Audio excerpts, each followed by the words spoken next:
Oh boy, it's that time again. Time again for me to not work on a Noida video. I've been getting those intrusive thoughts recently.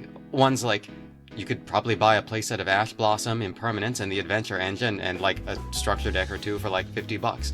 And I cannot be having that. I have to pay insurance, you know. But the worst of these intrusive thoughts is, can I make Hazy Flame work in the TCG? The answer is no. But thanks to some very solid fire support, the answer has become "No," said everybody again, quieter this time. Chief among this support is the very uncreatively named structure deck, Fire Kings. The hazy enabler of the day is Sacred Fire King Garunix, who destroys any fire beast, beast warrior, or winged beast from the deck. Oh look, we have all those things, and Serb's actually into it. Please, you have to destroy me. You look like you're not following. Thanks to the aforementioned boss monster and some very potent support cards, Fire King Island is now a gateway into a full hazy combo. Let us demonstrate.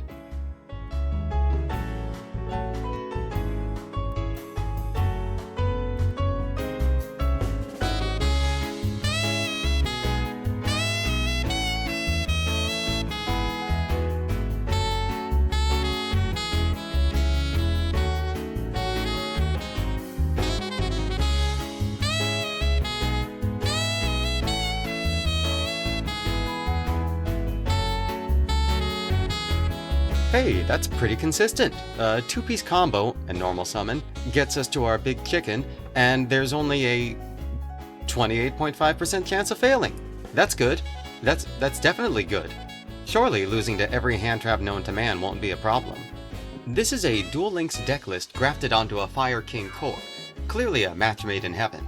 While the archetype finally has an efficient path to their win condition, the problem remains that they're very mid. Tribute-based decks can succeed with built-in floodgates or an entire servant caste, but Hazy Flame has none of these, and any deck that lets their opponent play uninterrupted will be left with a broken board. Thus, we will have to improvise.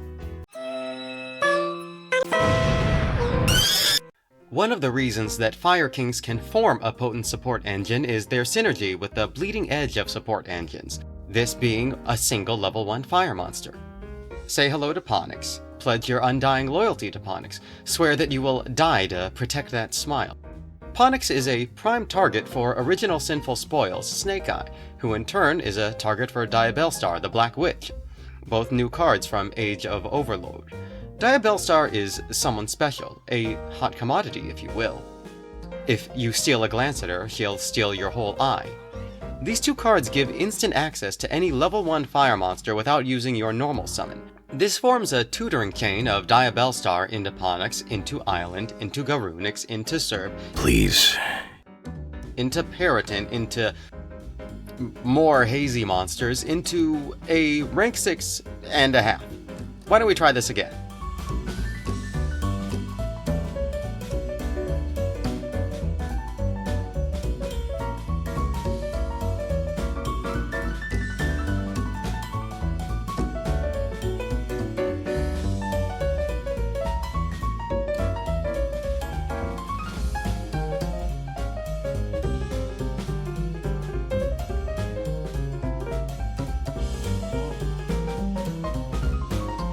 Relying on floodgates to form a win condition is not considered kosher in most parts of the Yu-Gi-Oh community.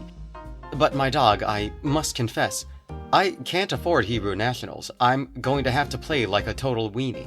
The first floodgate we're using is more traditional. Barrier Statue of the Inferno locks players out of non-fire monsters, and accompanying it is Elvolzar Lars, a funny little multi-omni-negate. Lars protects Inferno from most effects that activate on the field, and Inferno protects Lars from most kaiju-style monsters. Except the important ones. Since Lars does not negate the activation of back row, Xian's effect will prevent further back row from being used that turn. Both plays are backed up by Sacred Garunix, who can activate in the graveyard as well, and follow-up plays come quite easily thanks to our field spell. This combination creates a surprisingly robust game plan. However, we do run into a major flaw when building our plays. Our hazy monsters, unfortunately. I would say it's ironic, but it's not particularly surprising. An archetype of monsters that require not just your normal summon, but a tribute summon in order to matter, is difficult to justify when going first, and is even harder going second. Every time I've drawn into a Hazy monster with this build, I've had to treat it as a brick.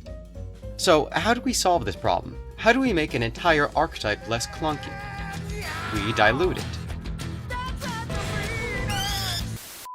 This is the Pyro Pile, a pyre if you will.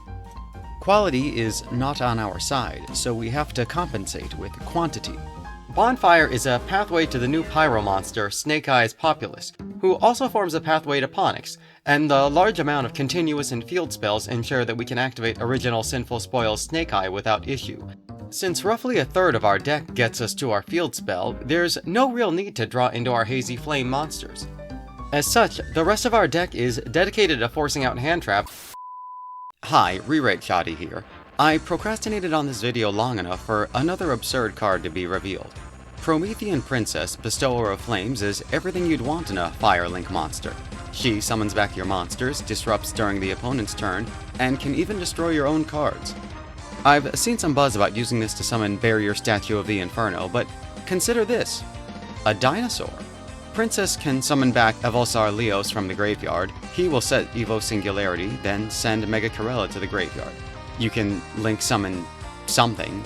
Your opponent will draw, you activate Singularity, and suddenly you have an Omni Negate. Or just playing Fire Kings.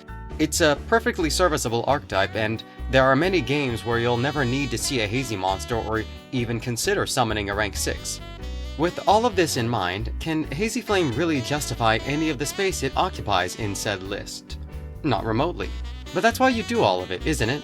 Making far more competent cards operate well below their pay grade. The mechanics that Hazy Flame is built upon have only become more fragile, and counters to them pop up more and more frequently. But as long as you have a taste for obscure archetypes, you can make something work. I hope you enjoyed the video. Please, don't build this deck list. You will never financially recover. The ratios won't make sense, but the Ls absolutely will.